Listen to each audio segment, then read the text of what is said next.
What up? What up? What up? It's another episode of the Shark Cove. It is Thursday, so we're throwing a curveball while we look for the dogs. I've got some long sleeves on, but my guy sitting to my right, sitting to my left, I don't know. Depends on which way you want to look at it. My guy Moose, he had a tank top on, but he changed it because Tank Top Thursday is not quite a thing. We don't have the intro music for it yet. Moose, how'd you like the little sneak peek of next week's production Oh, that you we guys. have to? Cookie outdid himself, man. That was so good. Thank you for that. Legitimately cracked me up, and probably the best piece of production I've ever seen. Yeah, man, it's gonna be great. I wish I could show it to you guys earlier, but we've got some new music. We've got a hype video. I'll drop some things on socials this weekend, so you can get a little bit hype. I've got a little preview video, but nevertheless, look, it's me and Moose today. We are, talking about another slate. I feel like the slates keep getting better and better. They're not quite great, but maybe tomorrow will be because that's a 5-gamer. Initially, when I looked at this slate, Moose, I thought I kind of liked it. I saw kind of the blue side advantage, and I liked it less. I will say that, but we're going to kind of blow through this. We are going to talk about the LEC. We're going to have a special guest who'll join us in a little bit to talk about the Western leagues. But without further ado, let's hop into this and let's talk about it from the betting perspective because I'm not sure that I have too much that I absolutely love here. Live Sandbox against Gen G. I do have something here that I like. Look, I think Sandbox is look. So the LCK is going to get 4 teams that go to Worlds, and I think that you have 3 of those teams kind of set in stone for the most part, unless something shifts. I think it's going to be DM1. I think it's going to be T1, and I think it's going to be Gen G. That last spot, I think, is going to be a battle of Sandbox, KT, DRX. And, Gelati threw this out there earlier in one of the Discords that, somehow maybe Bro is just going to have like the series of their life through the qualifying tournament or something like that. I don't think that that's how it's set up, though. So we have a match here that could be in that qualifying tournament. Gen G, super heavy favorites, deservedly so, minus 800. Sandbox has been good, though. Plus 475, plus 135 on the plus 1.5. That seems a little bit heavy for a team that's been playing as good as they have. Are you with me on betting this plus 1.5 here? No. I don't want anything to do with Sandbox. Bruce, you've been a gigantic pussy when it comes to betting plus 1.5 this year. I don't want to do it, man. I just don't want to do Live Sandbox. Just feels like this team is very a freak of freaks from last year. They beat on worse teams. They lose to better teams, and that's who they are right now. They got absolutely embarrassed by Gen G in the last outing, in the first game, and then the second map was a little bit closer. But overall, I just don't see Live Sandbox winning it. Yeah, and taking a look at this, because it doesn't look like I have. Did they just recently play too? Or Sandbox had a couple other games that I haven't updated. Yeah, they had the HLE game, which they took care of business. So let's go ahead and was that 2 HLE games? I don't know. I don't know if it's just not in order correctly. How many games have they played? Sandbox. They're 7-3. 1, 2, 3, 4, 5, 6, 7, 8, 9. So they played HLE twice, right? Yep. Is that correct? This is the second time they're playing. Oh no, they played HLE twice already, and now they're playing Gen. Yeah. Wow. Okay. So yeah, quick turnaround. Give me a second here. Let's do this. Let me just add these totals, just because why not, right? Where is it? Where is it? Great production here. Always striving to do the best. So here we have they win 14-5 and 13-2. That's HLE. So all right, I mean, look. They lost to Gen, like you said. They beat up on some of these bad teams, but they did take, a series against DRX. Yeah, man, I don't know. I feel like this is a team that could take a game, but when you look at it, they really have had a hard time against some of the top teams, and Gen just have not had a hard time outside of a handful of games. I still think that there's some value in that plus 135. I'm more than happy to go there. Both of these teams seem to be pretty conservative. And I would guess that the over under on this is set at like 21.5. It definitely is. I want no part of it. I'm betting Sandbox plus 1.5. And yeah, man, I'm just hoping it starts that way. Starts good. My night Uh, starts good. I, I wish you luck, but I won't be taking that bet. All right. Well, let's take a look at the next game. We've got Weibo Gaming against TT. Weibo has side selection. Weibo has proven to be one of the better red side teams. We've talked about kind of the wild card that Weibo possesses up in the top lane. The Shy could be a good game, could be a bad game. TT has made me quite a bit of money so far this split. Just they profile really well in Gelati's model, one of the top teams, and criminally underpriced time and time again. Now I know what you're saying, Moose. They're a terrible red side team, and they absolutely are. They're just absolutely horrendous, and they're going to have to find a win on red side and go undefeated on blue side to go ahead and beat this Weibo team. But if there was ever a team that played down to the competition and up to the competition, up, down, all around, that is this Weibo team. Right when you think they're good last split in the spring, they knock off undefeated EDG, and then they go and drop a game, I think, or like they just lose to teams they shouldn't. They like lose 3 out of 4. You're like, oh my god, this team sucks. I thought they were good. We thought they were like the best team in the league at one point. Now they're coming off a fresh victory from Victory 5, knocking off that undefeated team, and they're running into the buzzsaw that is UCal and Kepler. Moose, I know you just said you didn't like any dogs, but do you like the plus 1.5 here? Do you like the plus 305 here? Have I convinced you that TT is worthy of your hard-earned dollars? Yeah, I think I like TT plus 1.5 for a blue side win, but that's kind of where I draw it. I don't know what WBG we're gonna see tonight. If we're gonna see the Weibo that is supposed to be Weibo, like they played against V5, or if we're just gonna look at the Weibo that you know loses games to teams like TT who can't figure out what AD carry they should play. So I think they figured it out, right? I'm almost positive they announced Kepler as the starter. Is that correct? I'm check right now. Boom, boom, boom. Yeah. So like, I like this team, man. I think that they do have some consistency and synergy that they need to put together. But if this team was playing together from the start of the split, just like these 5 guys, I think that we would see even more progression. And had they played together in summer, I think that they would be up in the contention for the LPL playoff spots, not like top 4 team or anything like that. And I think there's something to be said about teams that stay together. Obviously, if you're a shit show, like you need to make some changes. But we've seen it, even last night with LGD that just looked absolutely lifeless. They're swapping these guys in and out. Now, look, I know what you're saying, Moose. LGD is not the perfect example for that, but let's go back. Let's go back and get in our time machine and go back and look at this T1 team essentially last spring when they had the 10-man roster and they were, swapping guys in and out left and right. You got Teddy, you got Gumi, you got Closer, you got Faker. Look, that team wasn't good. And a lot of it came from the lack of synergy, the lack of knowing whether you're going to play, the lack of being ready. So, I think the more that we see this roster together with TT, the better it's going to be. I don't think Puff is very good. I think Puff is just a step above iBoy. Kepler is a prodigy. He's developmental. He makes some mistakes, but I think he's looked a lot better in his run with TT than he did with Victory 5. yeah, definitely. TT is definitely on the up and up, but if we look at their matchups so far, we have to ask ourselves like who have they really beat, right? And I think their biggest win just came against OMG. Really, I mean, I Sure. think we can attribute.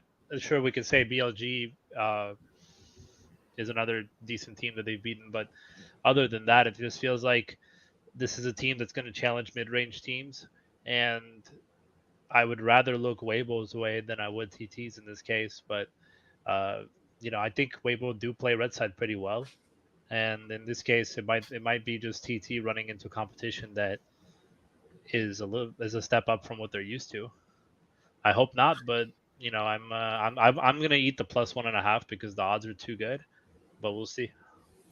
So let's take a look at this. When you look at the evolution of this Thunder Talk team, and mind you, this is a brand new team. This was one of the worst teams that we'd ever seen in spring. There are plenty of worse teams, but they were down there, man, right? So they take that first series with victory 5, and they were very competitive. They lost both games, very competitive. At the time, we were like, oh, maybe TT's going to be a little bit better. We thought kind of low on victory 5 without Dream, but they went on a tear. So, that was a plus in their direction. They took a game off of LNG. LNG isn't who we thought they were going to be. They're a little bit disappointing, but nevertheless, a good mid-tier team. They took care of business with WE, not from a fantasy perspective. Lost to JDG, but had a close game. Had some close games with EDG. And then took games in one series against these other mid-range teams, most recently beating an OMG team that, has taken some games off of some top teams and been pretty competitive. So, I think that the future of this team, if it stays together in its current iteration, is relatively high. And I think that they can win this.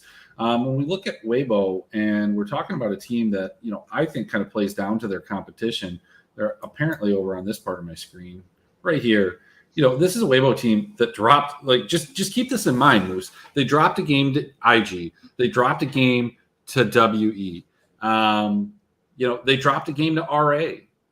Like, the only team that they took care of the way that they were supposed to is up. And if you're telling me that this TT team, a plus 305 dog, is a team that, they're supposed to take care of, these guys don't do their chores. They don't do what they're supposed to do. They're, too problematic from that standpoint. And they do, they die a lot from time to time. I guess my biggest worry is that TT doesn't die a ton. Weibo Gaming doesn't die a ton, 16.6 DPL. We're looking at like a 14.3 DPL. Neither of these teams are aggressively over. So I don't know if there's another dog on the slate that we can go to. So I like TT. Book that plus 1.5. Let me check my note here.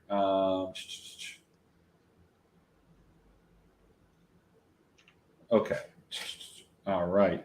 And then I had to process what that message was. Got it. Understand it. Reading comprehension is important. Next, we're going to move over to DRX and Damwon. This is a series that, if you don't feel like you can play TT and Weibo, and you don't think that you can play Sandbox, is this a series that you have to go to? Do you go to DRX at plus 200? Me personally, Moose, I think Damwon is rolling. I think that they're coming into their own. My question, though, is, are these teams going to play a little close to the chest? And maybe that's the same thing in the first game, because these are all teams that are in contention. They're not playing Bro. They're not playing KDF. There's a possibility these two teams play for a shot at Worlds. And what does that mean? Does that mean if they don't show everything that they play conservative? Or does that mean they just play balls to the wall and this is just a fiesta and you want to be all over it? Yeah, I mean, I don't think it's going to be a fiesta of kills, but it is going to be an enjoyable match. And I think that overall we can agree that Damwon Gaming is obviously trending on the up and up. They've made their rounds since their DRX loss, and they're trying to come back and avenge that loss. DRX, on the other hand, they sent out Juhan last game in the cringiest fashion I've ever seen a jungler play a game, and then they sent him out again to kind of redeem himself, which he does against Bro. But then they bring in Pioshik for the last game, and it doesn't really seem like DRX are kind of on the right foot. Just to kind of go over, since the Damwon win, DRX have gotten 2-0'd by Genji. They've been 2-0'd by T1. They lost to KT, and they narrowly lost to Bro. So to me, this just feels like a nice Damwon revenge spot where Damwon's going to probably draft better and preferably win the game. Damwon, like you said, coming into their own, are a team that are more than capable of beating DRX, I think, in their current state. So I definitely want to see them win. And I'll probably be going to them again in DFS, and hopefully they'll not completely screw us over this time. Yeah, and I guess what I just did on my screen there is when you look at You look at this DRX team, and maybe I'm misremembering, maybe I'm making stuff up, but I've always felt like they were one of the teams that the previous iterations, which was very similar to what they are, like to go against Damwon. They like to kind of push the pace. They like to fight. They like to squabble. You take out that series against Gen G. Where they threw the game one, game two wasn't exciting. That 15.5 turns into like a 16 something, and that's on the higher end when it comes to the LCK. So this might, this might be a time to get on to the Damwon bus, but you look at this and there's just not a ton to be excited for. I think that there could possibly, and we'll talk about this from a DFS perspective, but people are going to remember that Canyon performance that never happened. The 7 kills and 5 assists in 18 minutes that got erased profits out of my pocket, out of your pocket, out of Cody's pocket. The mush that happened from Marcus that surrounded the turmoil of Hex Flash, which just fucking seems to be bugged more than almost anything else. Like Hex Flash, and look, the trade bug is what it is. You can fix that. It's just a bad viewing experience. But Hex Flash, man, is there? I don't know, man. I've just never had a restart in a game that went my way. It's never gone my way.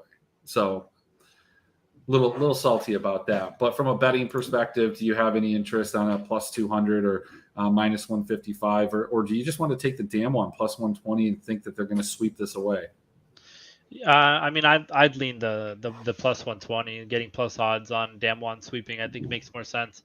Again, like you said, DRX did play Damwon pretty close last time, but when you're looking at the last 4 games since then, it feels like they're a completely different DRX, that they're not really confident in what they're doing, which was a complete 180. But it is what it is. I think that DRX are kind of coming off of the hype train that they were on, and like you said, KT and Sandbox are right behind them. So I don't imagine that Damwon don't kind of pucker up for this game and look to avenge their loss from a few weeks ago. I swear to God, my neighbor upstairs is bowling or something. I don't know what's going on. But anyway, just felt like I needed to say that. Let's talk about another game. Victory 5, blue side, minus 125 to sweep this. LNG has been one of the worst red side teams. They're plus 335 to win the series, minus 105 to take a game. Moose, let me paint 2 pictures here for you, because I know initially you don't like LNG. The performances that they've put on wouldn't be something that inspired any type of confidence in me as a person or as a bettor or as a DFS player. But I will say this: when teams, sometimes, that crack in the armor happens, sometimes they start to fall apart. And I'm not saying that Victory 5 is going to completely fall apart, but they're bleeding, man. Weibo cut them. Is LNG going to be able to come in and take the knife and twist the wound, make that worse? I mean, it could happen, but this is an LNG team that for all intents and purposes required an up throw to sweep them.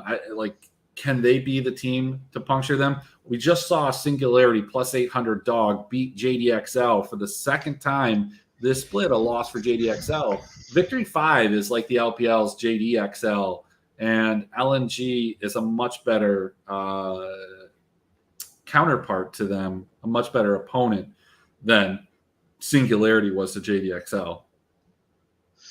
What a comparison. Yeah, I mean, LNG are. I feel like they've been a huge letdown this year, and we're gonna hear their name come up a lot, because after V5 and Network Gaming, they have 3 relatively winnable games, and this is kind of the beginning of the end for them.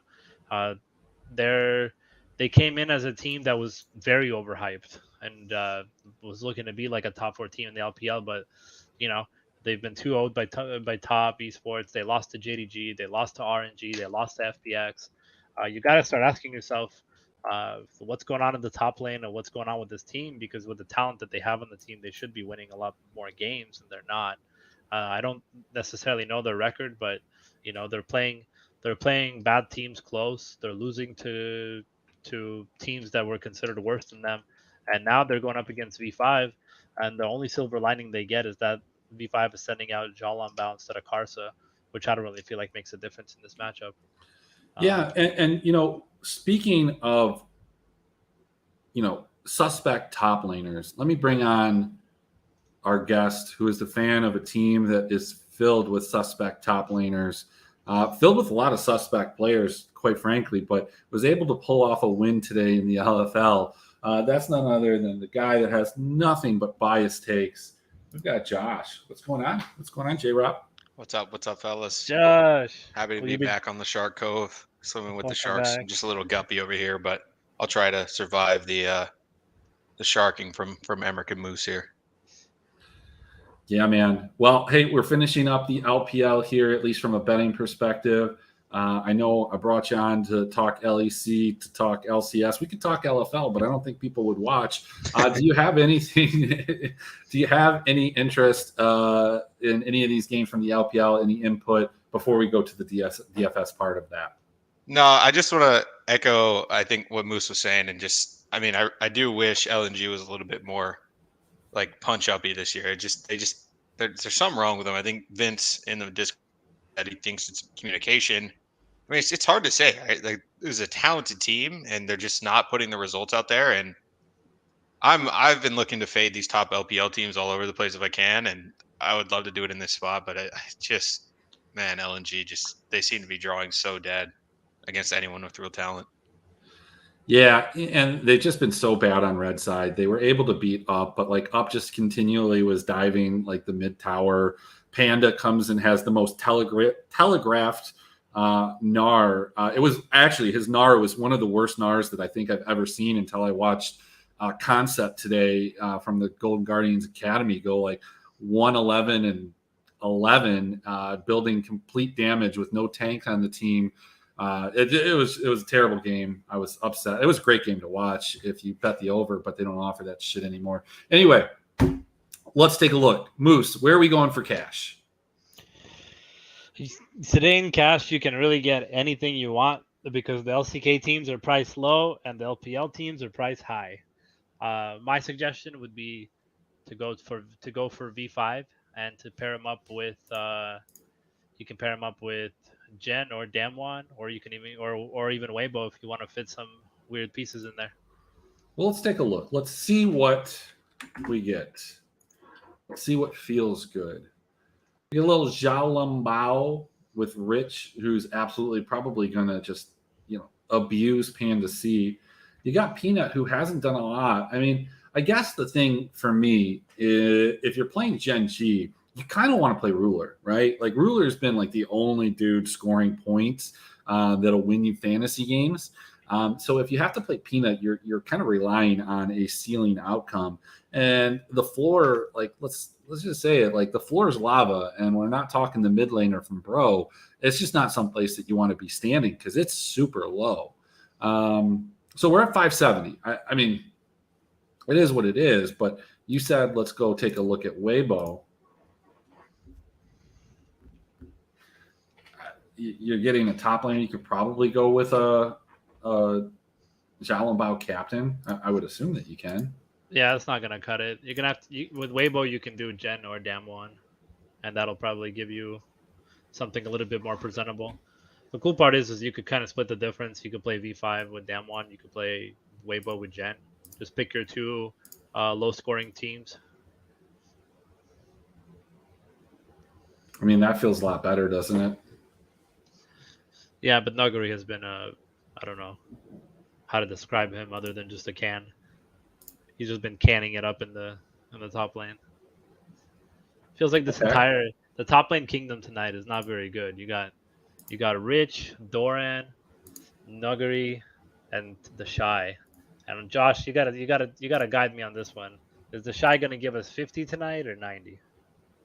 I mean, I feel like he's one of those guys that likes to stomp noob teams, right?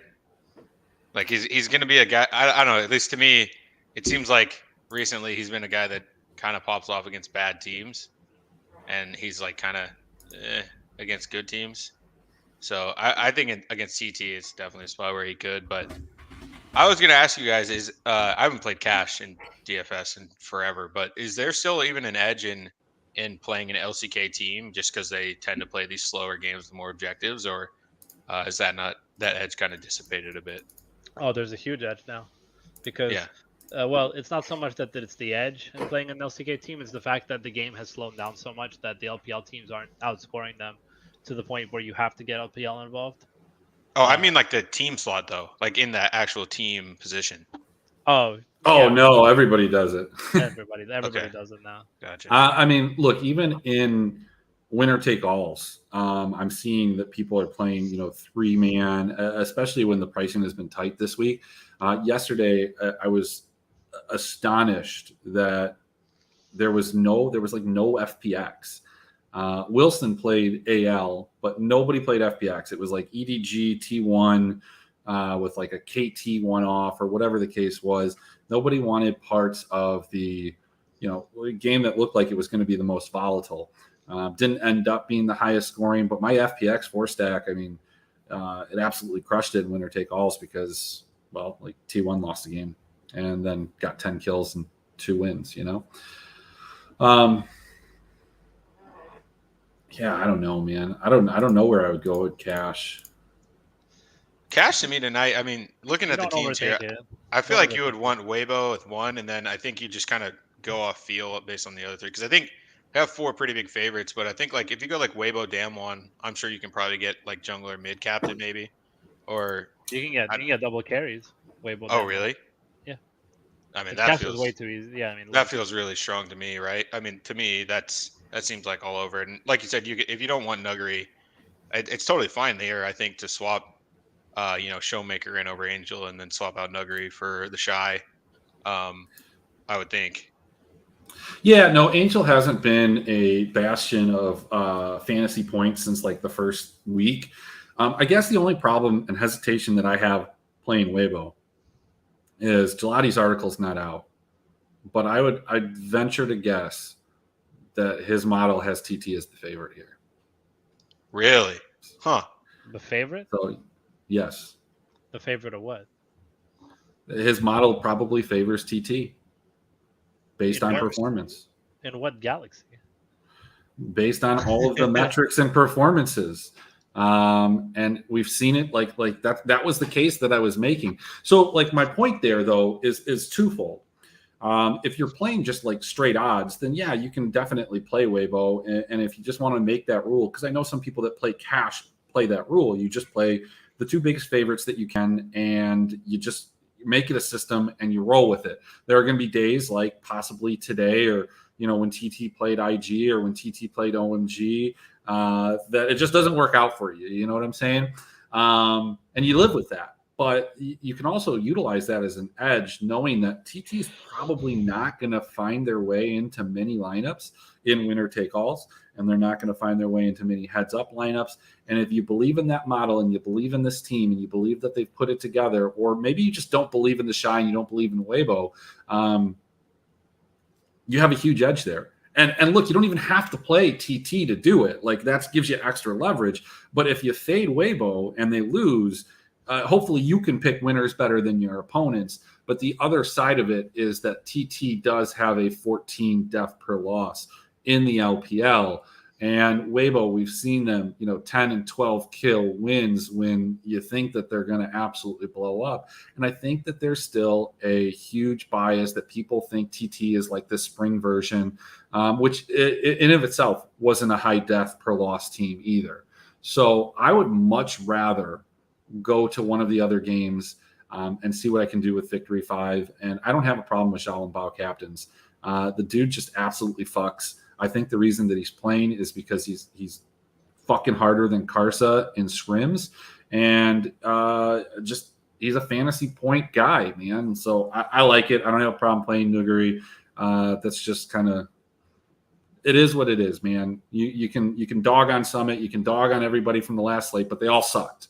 There's a good chance everybody sucks today. It's Rich, the Shy. You're using the right metric, but you're forgetting the prime candidate for this metric. I mean, look at the captain and the lineup you have on the screen. Look at this guy. I mean, he literally, his girlfriend dumped him because he was out with other girls at Worlds or something. Like, come on now. What are we talking about here? bro, and he tried to like poison one of his coaches. He's toxic, like so I don't know if that we want to take that metric, like, because which one do you weigh, and how do you assess weight to either of those? I don't know. In the simulation, you have like, are his teammates playing scared? Like maybe his teammates, and let me paint a picture for you. You see these guys when they're playing, you see the video, they drink their little cup of coffee. Bro, if I was on Weibo and we just lost a game, I wouldn't want to drink for my coffee. No thanks. No thanks. Especially not if I'm on, especially not if I'm Angel. I'm sitting on either side of this kind of poisoner. No thanks, man. No thanks. I'm taking TT. I'm going to ride with it. I think that this lineup is ridiculously strong. I like it. Doran sucks, but I can dig it. Yeah, cash tonight is too easy. I mean, you just pick two of the favorites and you match them. I mean, there's really not much to it to discuss about cash. You just have to pick. You have to pick who, which of these low-scoring favorites are going to score the most points. And if you think Weibo does it, or if you think that TT take a game off of them, then you stick with V5 and you pair them up with Jen or Damwon and you go about your way. So. All right. Well, that kind of covers the LPL. And again, I think in my little rant there, I went over kind of the strategy for winner take alls. I think it revolves around that Weibo TT game. Do you want to fade it? Do you want to play Weibo? Do you want to play TT for the win? Look, they don't have the blue side advantage. That's the thing that scares me the most. So I don't know. I think the other three favorites are pretty lockstep. Sandbox can take a game. DRX can take a game. I don't think LNG does take a game. I think that they probably can if they play a clean one, but they haven't played two clean games next to each other in the series, I think, all year. They've just been bailed out by bad teams, and I don't think Victory 5 is a bad team, and neither do you. Let's go over to the LEC. Wow. First game. So you put some trash on the screen right there. I mean, I'm speechless here because I'm trying to process how I would really want to approach this game. Like, at its core, BDS looked absolutely atrocious last week. SK looked good. By that metric, should SK beat BDS? But look, the BDS Academy team's on a surge, Josh. They're on a surge. They're looking good. They're not necessarily playing clean, but they're getting wins. Could the same be coming for the BDS main squad as a plus 125 dog against kind of a bad SK team? Maybe. Or maybe they're good. I don't know. Yeah, I think the problem here is just like, I mean, okay, so here's the thing. I mean, SK, they were very surprising last week. I mean, who they beat G2 and XL. Like, those are two probably top 4 teams. Like that. I mean, I think I was in on the full fade of them on Saturday, and they just smashed. I don't know, like it was kind of crazy. And against G2, like they, I think someone was saying it was like draft difference, but I mean, they really were just outplaying them. They camped caps early, and then they had a plan and they executed it in both games. And I thought that was really impressive to me. BDS kind of feels like one of those teams that they never seem to have like that, where they have a plan and they just go execute it, which is scary. But like you said, they are a volatile team, and they can make a mountain out of a molehill, but sometimes they make lemonade out of lemons too. So it's kind of tough. I do really wish the number was better. Like 125 is like, I'm not super excited about. I think if it was up like 140, 150 ish, like I would be a little bit more excited.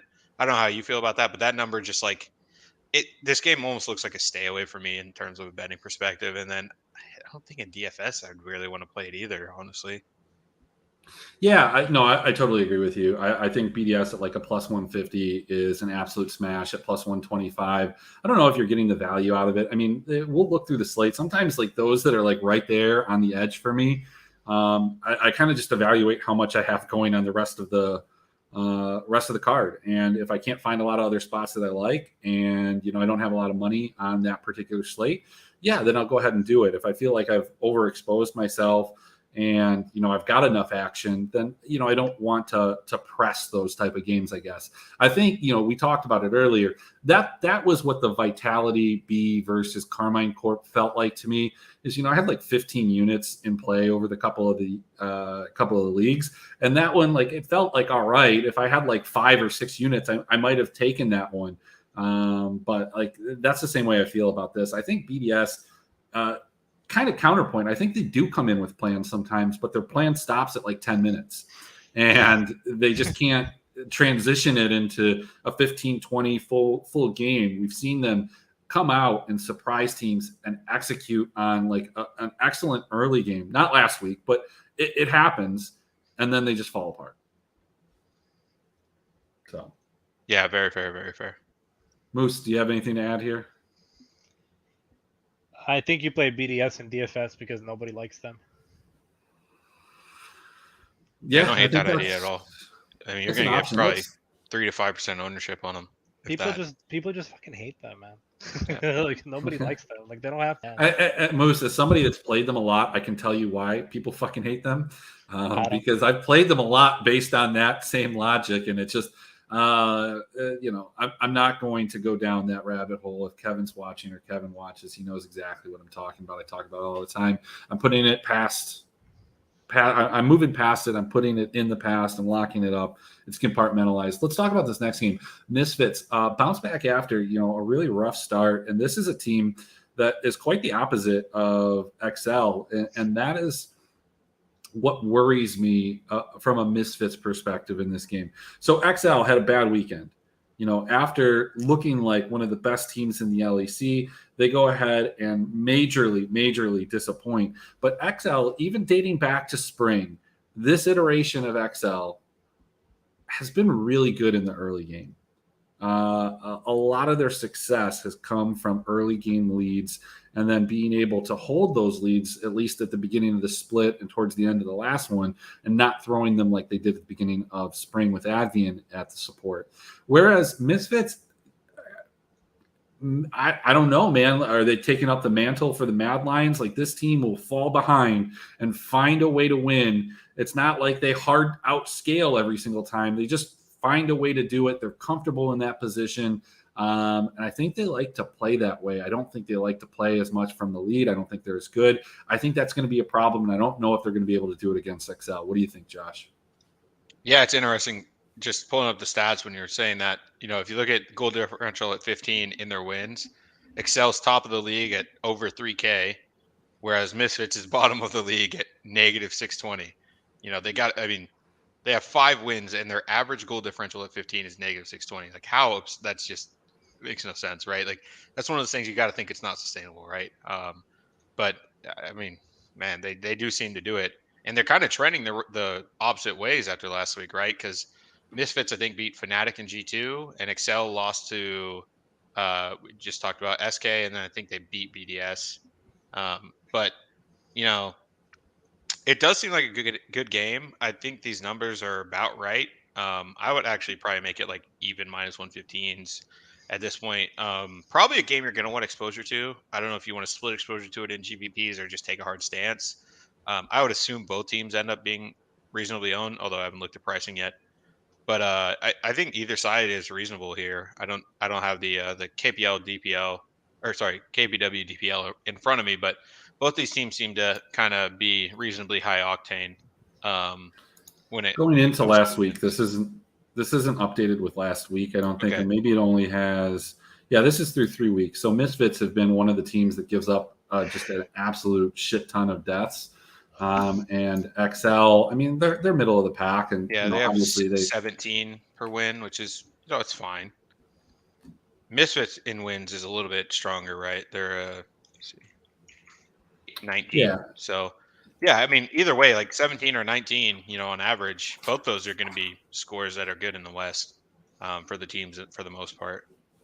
The one concerning thing is like, VTO versus Nuke Duck does seem like a big disadvantage, but we do know that Nuke Duck can play some of these just like I think he played like Lysandra last week. Like, Lysandra's a great champion against a lot of what VTO likes to do on playmakers, right? Like, we think of him as an Akali player or whatever, but he can play the other stuff too. But Nuke Duck's kind of one of those mids that you feel like can kind of neutralize stuff. And he may not do the pop-offs, but he can kind of neutralize carries, it seems like. So very interesting game to watch. Probably one exposure to both sides in DFS, I think. Yeah, I think a sneaky way to play it. It's less sneaky every week, but Mark Kuhn as a captain is a spot that I like to attack in XL. Everybody knows Patrick is a huge carry there, but it is the LEC, and Jungle Captain is still a thing to some extent. And it just, again, but it depends on who you're going to pair him with. Not every team has a jungler that you want to prioritize even in a small stack. Like BDS and SK. Like if I want to play one of them and I want to play them with XL, I don't want to play Marcoon Captain because then I have to play Syncroft or I have to play fucking Gilius, and it was so crazy because I was doing the best ball scores, and I knew SK went 2-0 and a lot of their players had really good scores. BDS had just absolutely terrible scores, but Gilius' score was not representative of a dude that just went 2-0. He was like a dude that went 0-2. I don't even understand. I had to go and look and verify on Fandom versus the DK CSV. It didn't even make sense to me how he scored so poorly in a win. But then I thought about it and I was like, it's Gilius. He sucks. So he's no Kyrie, but. Most, do you have anything to add here on the LEC? Not particularly in terms of, I think the Misfits XL matchup is going to be one that's going to be targeted heavily because it's so close. And it just feels like one of those things where either side is going to score just enough to make it for a small stack. I don't know if it's a big stack, but from a DFS standpoint, I definitely would target that game all over the place and then kind of pair it with either one of the big favorites or one of the other 50-50s. It's a good match day tomorrow because there's no real clean this team is going to win type of deal, because even if G2 is minus 350, we both know that minus 350 for G2 is more like a minus 150. So hopefully they figure it out. Yeah, I mean, let's go to that game. Astralis, Jae Hoon, or however you say his name, this dude is an absolute unit, and I love him.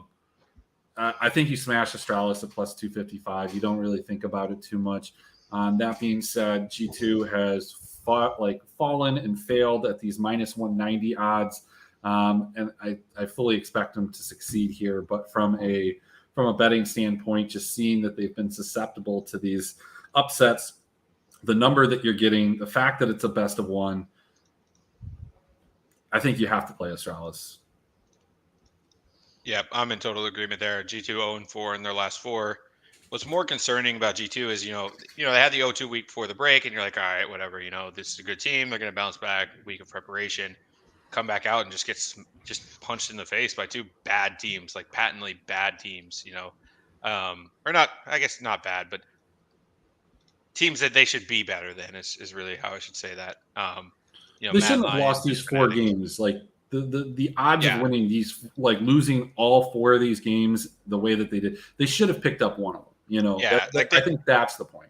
Yeah, they lose a Mad Lions and Fnatic before the break. You're like, okay, yeah, that makes sense. Both those teams are kind of variant. You could do it. And then they come out and get punched in the face by SK, and you're like, wait, what am I watching here? And then they follow it up losing to Misfits, and you're like, okay, and the loss of Misfits, to be fair, they had more kills. But I don't know.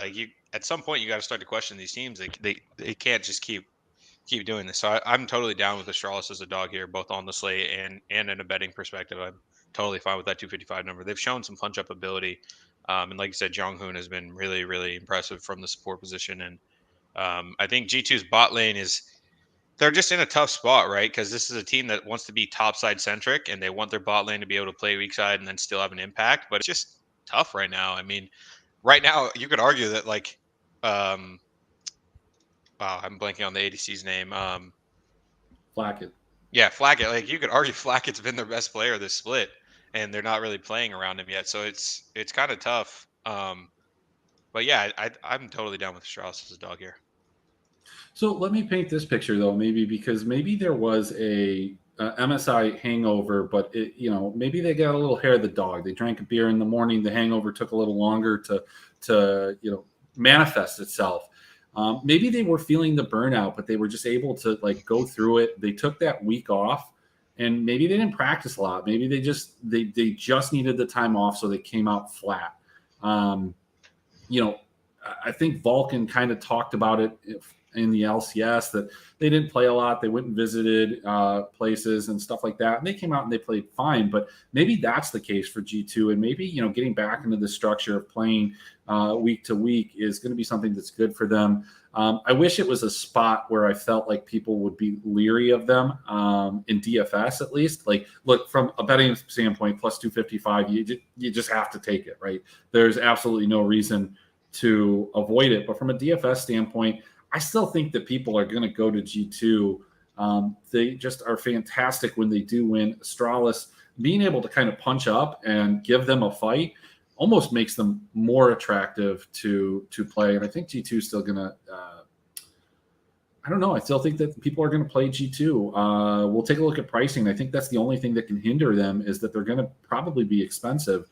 So, yeah, but I would think, even if they are the most expensive on the slate, which maybe they should be, but with that Misfits Excel game being so close, you'll probably in cash at least see a lot of the double jungle Yanko's captain or with either Misfits or Excel. I think because anytime you have one of those games that's like a split minus 115, you're gonna have the heavy favorite is gonna be pretty popular in cash. So yeah, I think the problem with G2 and DFS is like regardless, like you said, they're on an 0-4 streak, they're still gonna be 20+%. I can almost guarantee, right? So yeah. Well, I think because people are going to want to pair them, and I would venture to guess, based on the odds, Misfits and Excel are both probably very playable with almost anything. And I would think that Vitality at plus 125 is priced pretty low. Mad Lions is a team that people like to play and play against. They're at minus 165. Mad Lions, after a couple shaky games, have looked pretty steady. And this is a team, going back to continuity. Got rid of their mid laner because their mid laner was terrible. And they went with Niski, and so maybe it's taken some time to gel, but they've played really well. Speaking of taking time to gel, Vitality's only played together for a year and a half or an entire year, and this team still just doesn't look like they have it. They're starting to look like they have it, but they have some COVID players. Is this a spot where you want to bet Vitality? How many times have we gotten them at plus money? Are they good enough that you just have to kind of bet on talent and hope that they're not washed? Do we know if Bo is coming in for this game yet? Or is he – I heard he was like scrimming and stuff, but do we know – has there been any announcement or anything on that yet? No, I don't think so. I don't think that they said he was going to play this year. Okay. Yeah, I didn't know if he was coming in, I'd definitely be interested. I don't know if you've seen, but on Twitter, there's a lot of screenshots going around of his solo queue stuff, and he's just been going nuts. Cadril tweeted one out, and he's like, I'll just read a few of the score lines, but 19-1-4, 16-3-11, 23-4-5, 18-2-13. Like, he's just destroying the EU, presumably the EU West server, just going nuts. So that'd be an interesting wrinkle if they do end up bringing him in. But yeah, I think either way, I'm interested in them at this price. I think it's hard to say that they don't have a talent advantage against Mad Lions. I think it's easy to say that they don't necessarily have the team chemistry advantage, but sometimes you just want to bet on talent when you get a plus 125 number. We're getting the same odds on Vitality against Mad Lions as we are on BDS against SK. And I think it's a lot more clear that Vitality has more talent than Mad than it is that BDS has more talent than SK. So comparative value there, I'd probably go ahead and take that 125 on Vitality. Moose, what do you think? I don't know, man. It feels like the odds are right on where they should be with Vitality.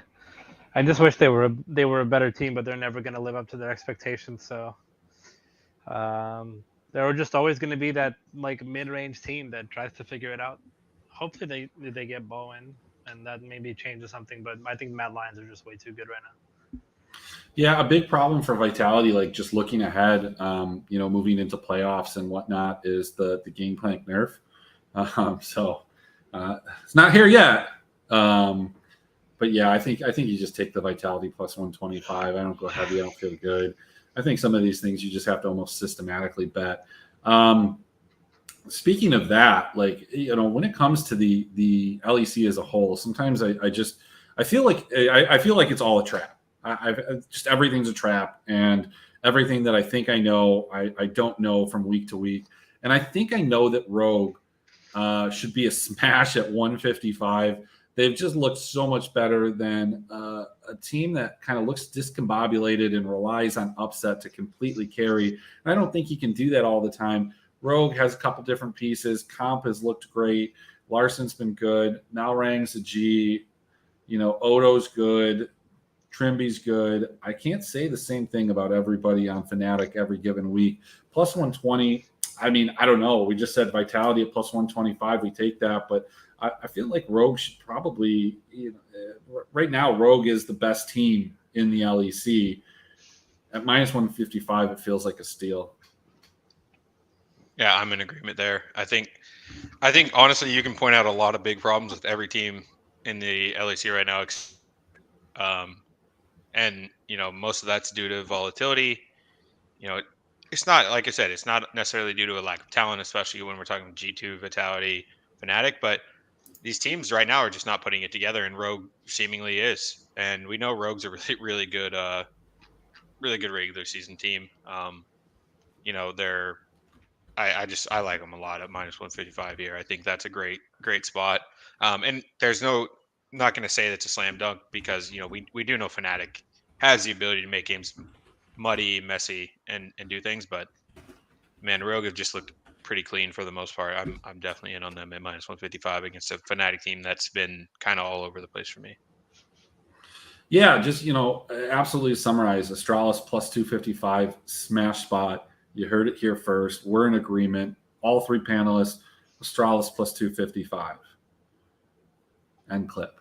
All right. So if you're watching live, that was, if that clips, and that hits, we just clip that out. We put that on the socials. It looks great, right? I don't think somebody's going to come back and watch the video. If they do, haha, we did it. Let's move over and take a look at just the pricing real quick on that. Let's see. What am I doing? Going too far. I don't have any projections in here, but let's see. G2, super expensive. Rogue, relatively inexpensive. Like, how do you play SK at this price? Even Mad to some extent, that feels bad. I mean, it's like I think what you're going to end up seeing is a ton of Rogue, Excel, Vitality, and Misfits. And let's see if that stays consistent. Yeah, Marcoon just moved up, but that caps pricing that nobody's gonna have. Man, it's annoying because now I want to play G2 in some GPPs because they're so dang expensive. The thing is, if you can fit G2 with Vitality, which it looks like you may be able to, then maybe they do still get their ownership up there because that's a pairing people will feel good about. What do you think about Misfits in G2? Misfits, I mean, yeah. Let's see. I mean, Misfits in G2, you'll probably not be able to fit with a carry captain, right? maybe. Let's take a look. Maybe they're the dog, Yeah, I guess so, potentially. Let's see. So I think you can probably. Oh yeah, I mean you can definitely do it with. Oh wow. Right.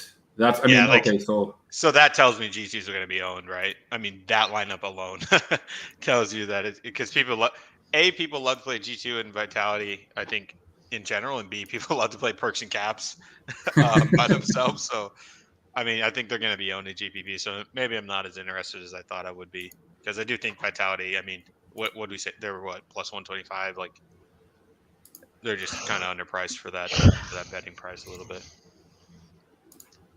Yeah, I mean, look, you can get almost anything that you want with them, and then I would be. Can you get it with Misfits? I think you probably can, right? Almost certainly, yeah.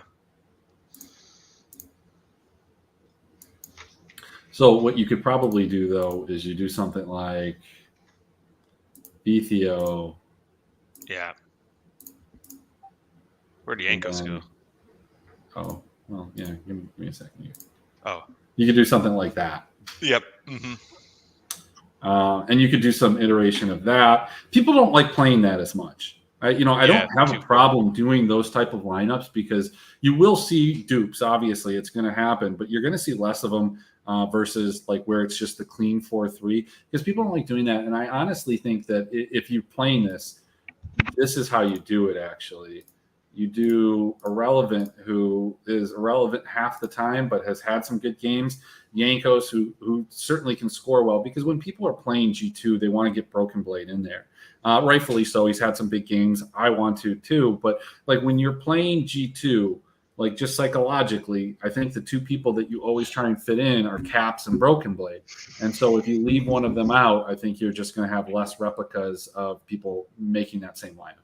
Yeah, G2 is one of those teams that's actually annoyingly hard to 4-stack because you're like, okay, I either do the common 4-stack, right, where you do the jungle mid ADC support, but then I'm like, but I want Broken Blade because he's a carry top laner, and then you're like, okay, do I leave off Flacken? And you're like, okay, maybe I'll just play him without the ADC. He's kind of weak side. But yeah, they're one of those teams that's getting who you want is not always easy. So I definitely like that approach. Well, let's take a look. Can you do it with? Can't do it with Excel though. Not double ADC.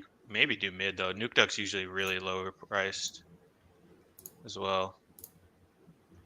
No, you can't do it. You'd have to go with like a Vitality, or just go. You have to go Yankos, right? So you have to go Yankos. You have to get rid of somebody. You probably do 4XL 2G2, right? Which is again like something people will be doing. No, I mean you could go with Rogue though. I mean I think that's something that you could do right there. Or you could go. I mean you could do Excel here as well because. Yeah, you could do something like that. I think that's a good lineup too. Mm-hmm. So yeah, no, I think G2. I don't think it's that hard to fit them with a couple of teams that people want to play. So the idea though is one of the strategies you can have with G2. If you do want to play them, you can hope that all the favorites win, and you could play something like a Broken Blade captain with Gen X here. And I don't think that people are going to own this. Like something like that. I don't think anybody's going to own. I don't necessarily want to play SK, but that's something that you could look at. How does this fit together? Okay. I want a rogue captain. Oh my bad. That's what was wrong. Let's take a look here. Yeah. Yeah. So that's the lineup I think you'll see in cash quite a bit too there. I think G2 is going to be 20 to 25, 30% owned. I don't think you're going to see some of those 30 to 50% that we've seen on some of the other slates, depending on the contest. But I think they'll be the most owned team. I think you fade them. Yep. I think that makes me actually pretty happy about wanting to play Astralis and GPPs then because one of those things I know people talk about it in other sports. I don't know.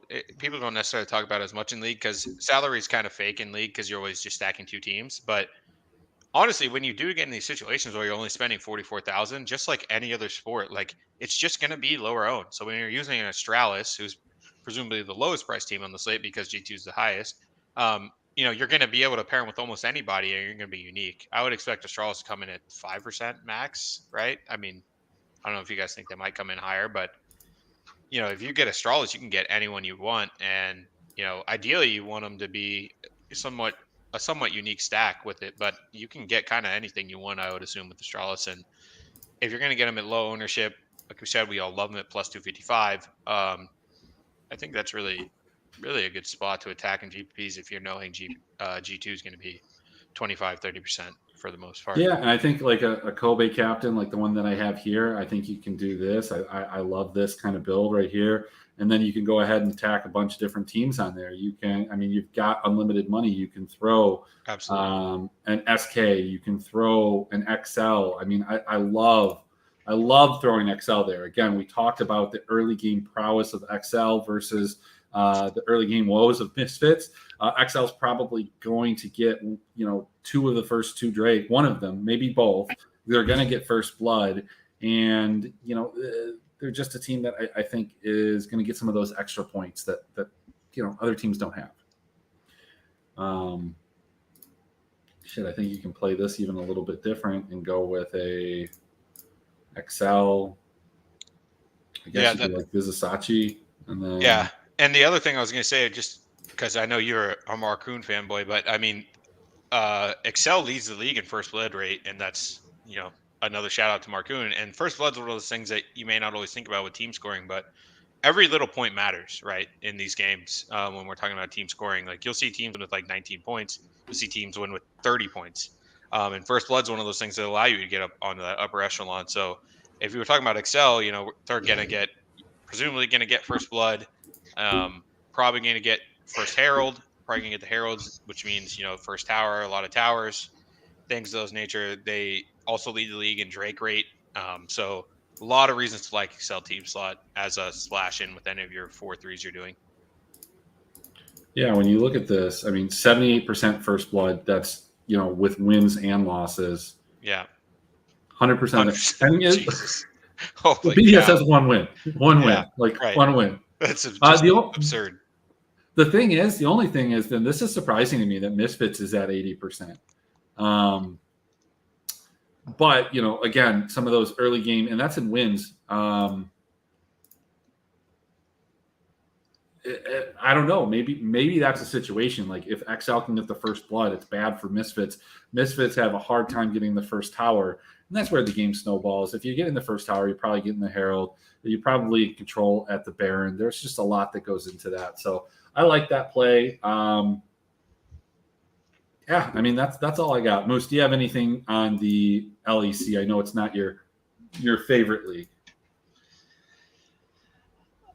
I just wish that the tournaments would be bigger. I feel like I'm not very enticed to play a $15 35 entry tournament to try to win it all, but somebody will, right? Somebody will. Emmerich will, and we'll all play and try to beat it. Hopefully, yeah. I'll have Marcoon captain.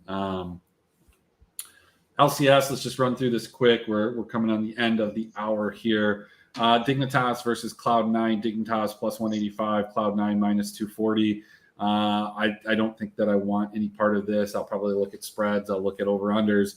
I just don't think Dignitas is very good. I think Cloud9 had some challenges, but definitely not my favorite spot. Moose, what do you think? Yeah, Cloud9 kind of suck. I don't know. They're not very good, and they're just slipping games left and right. I mean, what was this line when Cloud9 lost to Immortals last week? Well, look, I think the line wasn't up, but I think Immortals have looked better. I don't know if they'll beat Team Liquid, but at plus 340, that's definitely a line that I'm looking. I think Cloud9 looks fine. Again, when we talk about teams and we talk about teams needing continuity, this is a team that hasn't played together. You have a role swap. You've got a role swap support. You've got Fudge going back to the top lane. Jensen, first time with these guys. I think it is going to take some time, and we've seen them play very good. What I guess is that there is the consistency from game to game, from match to match, and that's why I would have a problem laying 240 on a team like that. But same can be said about this Dignitas team. I think that they're in contention for one of the worst teams in the league. From a DFS standpoint, maybe it makes sense, but from a betting standpoint, I don't think this number is high enough. I think you can monitor this. I think that there's a possibility that this inflates and balloons to plus 200 or higher. And at that point, I think you can maybe take a stab at it. I think that's kind of the wait and see strategy you take. Josh, what do you take on this Cloud9 Dignitas game? Yeah, I think it's kind of unbettable. I think I saw Neo's getting benched. I don't know if you guys heard about that. So I think it looks like they're bringing up Spawn. Okay. So, I mean, you can always flirt with the honeymoon narrative to bet a dog, right? I mean, if you're looking for a reason, Cloud9's one of those teams that the problem with Cloud9, right, is they kind of feel like a team that just beats up on bad teams to me. I don't know if they feel like that to y'all, but They Fudge beat is up on obviously an 100 absolute. Thieves, so I don't know. Maybe 100 Thieves is a bad team. Everybody in the LCS is a bad team, right?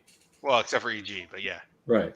Yeah. I'm gonna give you guys a hot take, but I think the LCS is in the worst state it's ever been. It's just not. See, It's just I think bad. I was actually going to bring a hot take as well, so I don't disagree with that take at all. I think it's weird because I also think we might be seeing like the best LCS team we've seen at the same time. Because What, EG even just looked EG? head and shoulders above the rest, but that could also just be because the league's really bad. So it Yeah, kind of but cuts both ways for sure. It's don't get me wrong. Like EG's a good team. Like they're fantastic. Like no question about it. But the expectations we had for Liquid and Cloud9 are just like, man, these teams suck.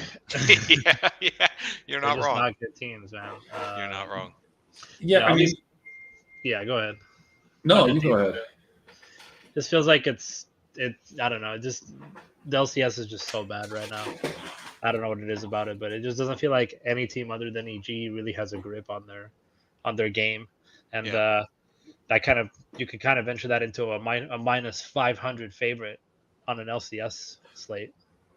Oh yeah. I mean, we'll get to that one.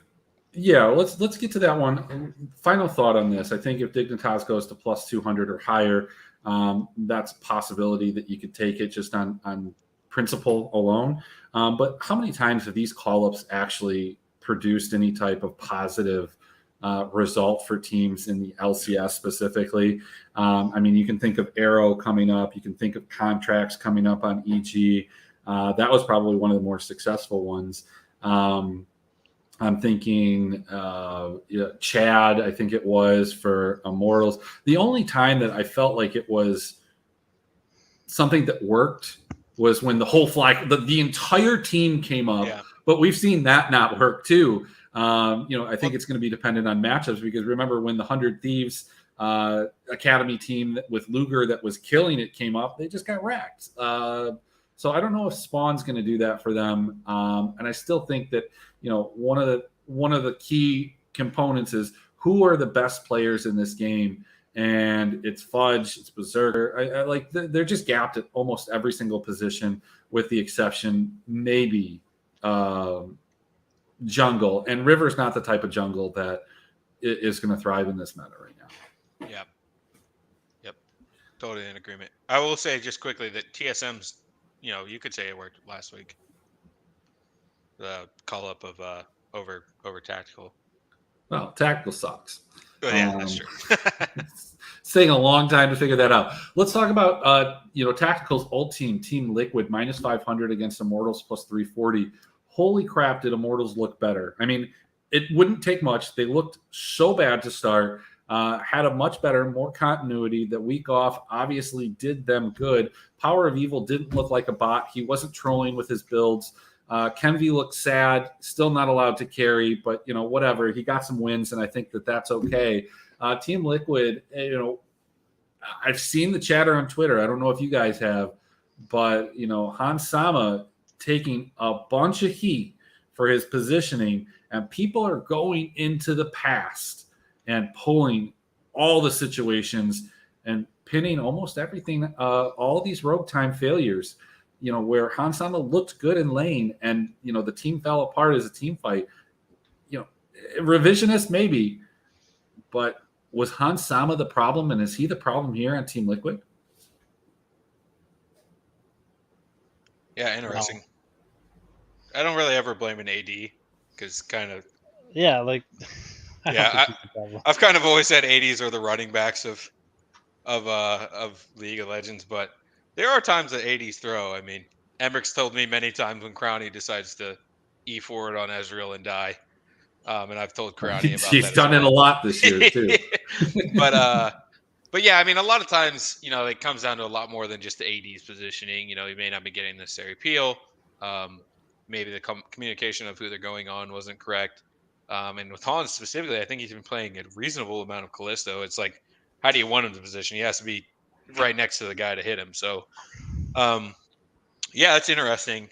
Either way, I mean, I don't think there's much discussion here. I think almost all of us, as soon as we see a plus 340 in the LCS, we're just slamming regardless. Like, I don't care who it is.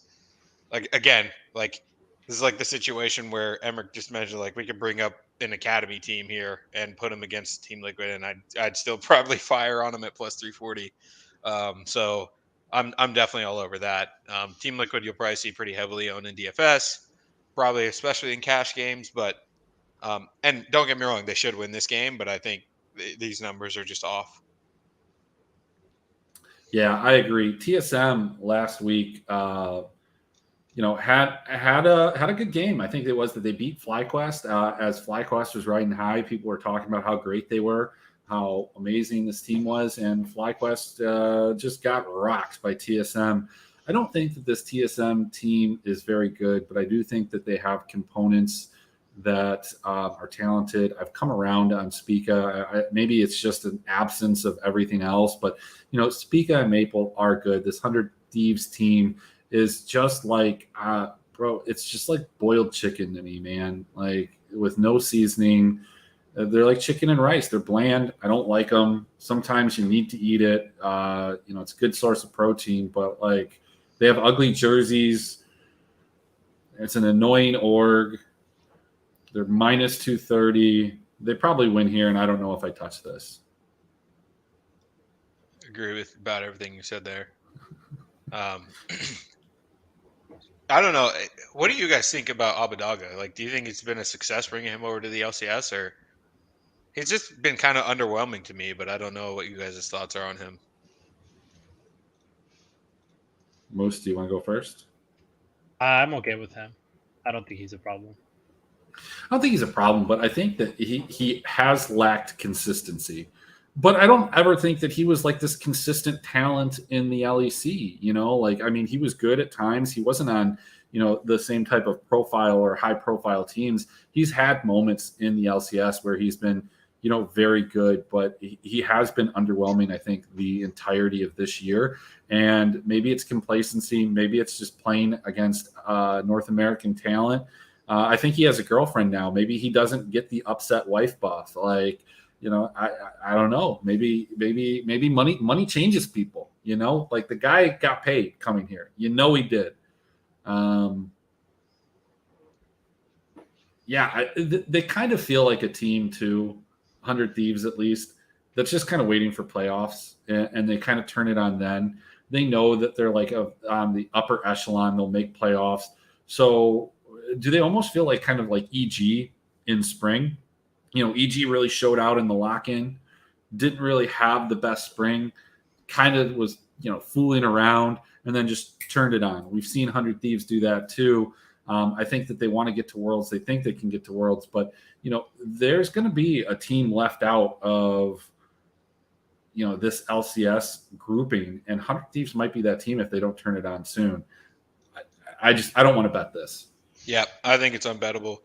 The problem with betting the TSM side is you have the top lane mismatch is going to be, that's pretty crazy. We've seen someday absolutely eviscerate people that are just worse than him. Like, even people that are similar talent. Like, I've seen him take it to Impact multiple times throughout their careers. And then the real thing about TSM is, like, you want to find a spot where you think Spica can find an advantage, and Closer's one of those guys that you really just are going to assume he's solid.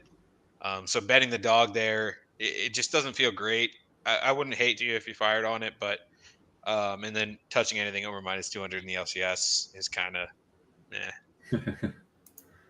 Yeah, unless you're gonna I guess the only way that you do that is if you do something like, I don't know, if you're really confident in these two teams, you can put them together and you get plus 103. Sometimes I'll do that, but I don't think that those two teams are representative of that at all. So I'm not going to make that bet. That's not something I'm doing. We're going to move to the next one. We're going to go to Evil Geniuses with a chance to avenge their only loss. CLG looks like they've been sliding, and this is a team that I like. I like the components on CLG, but I must say, as much as it hurts me, they have come across as semi-fraudulent, but at the same time, a team that knows how to find a way to win. And there's something to be said about that. Like, So what? You fall behind. You find a way to win. It's the Misfits way. It's the LDLC way. It's been the CLG way. And I just don't know if it's going to happen here. But at plus 270, if we're going to take this and we're going to do it in other spots, I like the plus 270 here against Evil Geniuses more than I like the plus 340 Immortals against Liquid. And I'm just going to fire it and hope my boy Contracts, my boy Luger, and the big G up in the top lane Dokla, have a good game, or maybe Evil Genius just completely trolls draft. They've been known to do that from time to time. Yeah, I think that number is totally bettable for CLG. It's one of those spots where it's just tough, right? Because we know the strength of EG is their bottom lane, and I don't know if you disagree, but I wouldn't say necessarily that's CLG's strength. I think their strength is between Contracts and really the top trio, and they find advantages. But like you think about it, you have JoJo is someone that can be taken advantage of in lane because he likes to play aggressive. Impact, I guess we have seen Impact run it down before, but generally you think of him as just like a rock in the top lane. So, I could see it. It's just really tough for me against these teams that are like it's always so hard to bet against EG when they're gonna have Danny popping off in some form or function. Like we saw TL get an insane engage against them around Baron last week.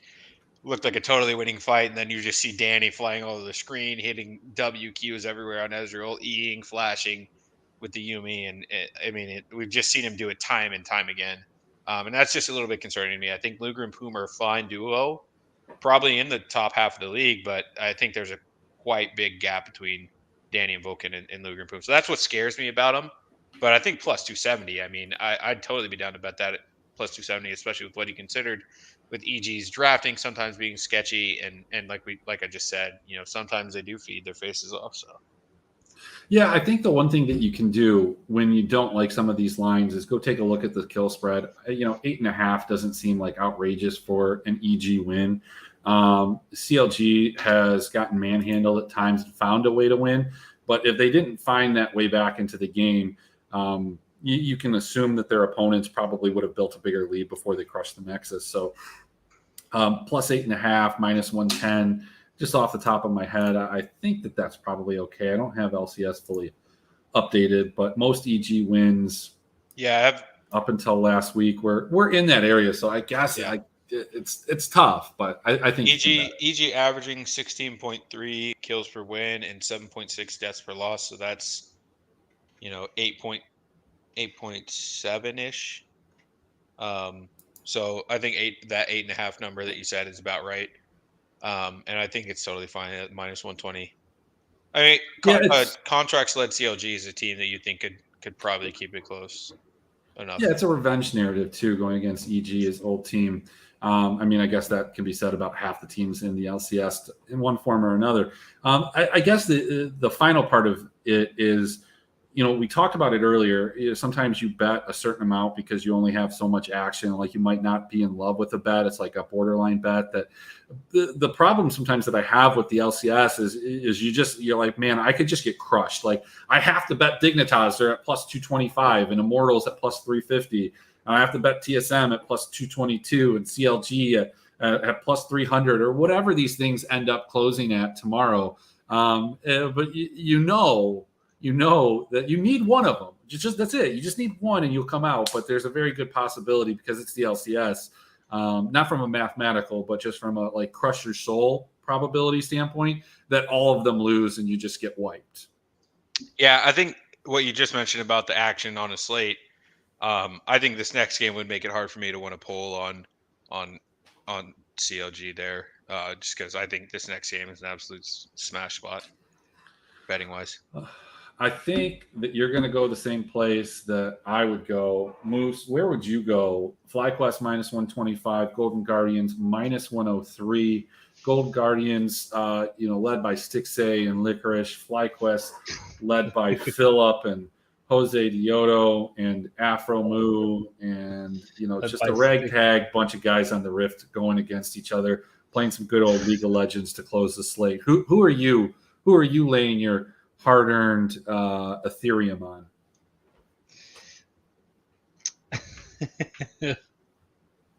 Stick saying licorice. Really? that's the best we can muster. Yeah, I'm just gonna go with Chad Quest. We're just Yeah, gonna chat it up with the Chad Quest. I think the line's probably too small for FlyQuest. I think they're kind of on the up and up, and I like them. yeah, that's where I say. I mean, I think FlyQuest is a absolute hammer at minus 125 here personally. Um, that's where I would land at least. I would have most of my exposure on the slate betting wise probably on that line.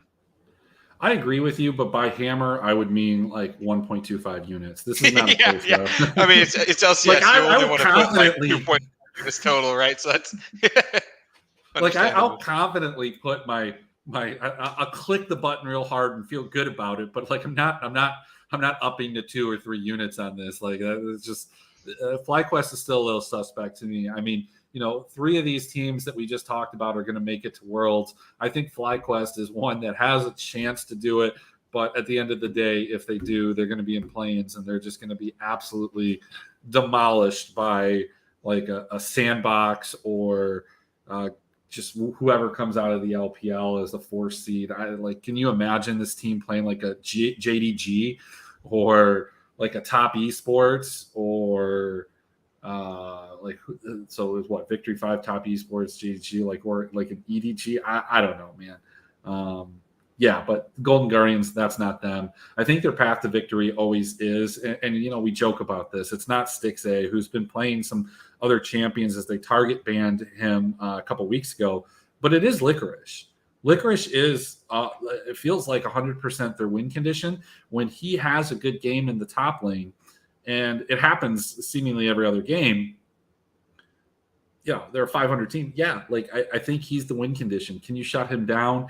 And the only thing that would give me pause is that FlyQuest, their weakest point is Philip. Philip is not good either, but that's not to say that Philip can't get the better of this matchup. I think at minus 125, you probably need to take this bet now because I do think that this climbs to a minus 130, 140, possibly minus 150 by the time it closes tomorrow.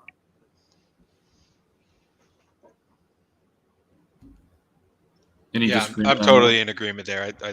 I love this bet, minus 125. So confidently put your 125 or 250. I don't know, 1,250, whatever your unit size is.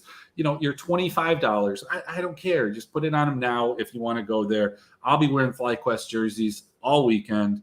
And yeah, I'll just do it for that. I'll do it for the brand. FlyQuest then plays Dignitas. I'm going to call it here right now. Cookie, get ready. All right, here we go. FlyQuest 2-0 weekend. You heard it here on the Cove. It's happening. Book it. Promotional piece. Nice. All right. Well, Josh, thanks for joining. Talking some LEC, talking some LCS. Maybe we'll bring you on Tank Top Tuesday next week. We've got some special promotional stuff. All you got to do is wear a tank top, and maybe we could talk some LFL as they go into their last season or their last week, or maybe we'll bring you on the week after that and we'll talk about playoffs. And maybe you won't want to talk about it. Maybe BDS won't be there. Maybe they will, and maybe you'll want to talk about it. I don't know. Give me some closing thoughts or don't. It's up to you. Any of the slates, any hot takes? No, yeah, I think honestly, I think we've all experienced it, but DFS has been a little bit tough so far this summer. A lot of weird results, man. We've seen a lot of one-off randomness winning. It's been tough, but you got to be kind of grinding what is right and grinding the edges that we do have. And I think Emmerich and Moose especially do a lot of good talking about where those are. So just kind of it's really cliche at this point, but you do kind of got to trust the process. Hope that in the long term it works out. These one-offs are, very, very much described by randomness, and it's not going to continue happening. So we got to be able to find our edges. And I think we've discovered a few edges here that we think we have on a few of these slates this weekend. The LPL, LCK, maybe not so much for tomorrow, but LEC and LCS, we found a few that we do like. So just try and push those as much as you can. And when you do hit, hopefully you hit it big and come out on top. As far as LFL goes, my boys VSA on a pretty big winning streak right now. I think it's either 5 or 7 games. I can't remember, but they're doing it right now and coming back. So it's pretty interesting to see that turnaround, especially with considering they got their support like 5 days before the season because their coach is, very smart and didn't realize the rules of the LFL. And actually, they've locked playoffs. Yeah. What was with the Yeah, one game this week? What was the deal with that? because they had a super week 2-3 weeks ago. And Okay. it was really weird too. You know what's funny about that league, man? Man, I don't think anybody's beating LDLC. I think they've looked better than they did in spring. Yeah. I think there's like one or two teams in the entire ERL circuit that have a shot at beating them. Unicorns of Love, maybe, but they're playing in a weaker league. JDXL, same deal. Or one of these other teams, Vitality, Game Ward, but like they just haven't shown it.